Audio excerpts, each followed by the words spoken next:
क्या रक्षाबंधन का त्योहार मुगल सम्राट हुमायूं और रानी कर्णावती ने शुरू किया था? ये फैक्ट है या फिक्शन मैं आज आपको बता दूंगा पूरी डिटेल में। लेकिन पहले रक्षाबंधन की आप सभी को हार्दिक शुभकामनाएं।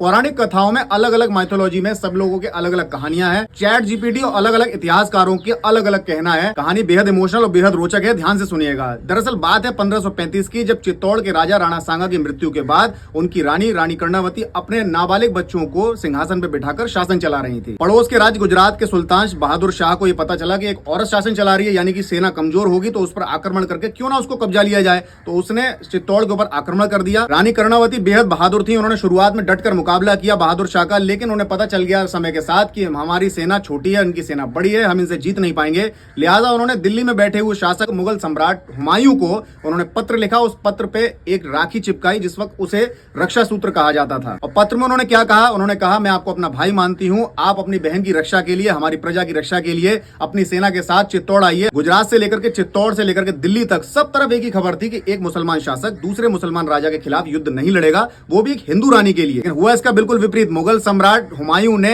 यह फैसला लिया कि वो रानी कर्णावती की मदद करेगा, लेकिन वहां पर एक दिक्कत हो गई।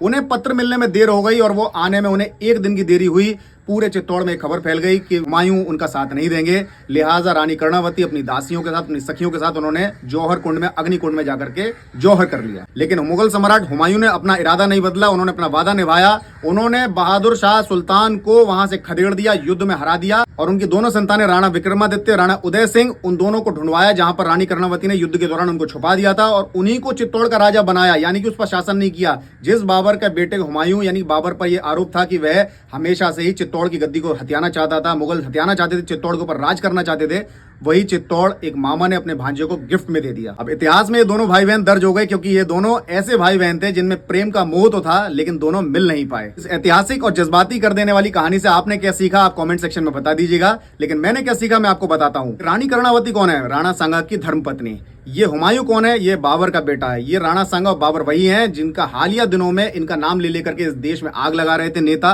और तमाम दल, तमाम गुट आपस में लड़े मरे जा रहे थे। लेकिन इतिहास तो कुछ और ही सिखाता है। इतिहास ये बताता है कि पहले के हिंदू राजा और मुस्लिम राजा दोनों की एक डार्क साइड होती थी, एक सॉफ्ट साइड होती थी। आप किस तरह से उसको पकड़ते हो अपनी बुद्धि के हिसाब से, वो आप देखिए।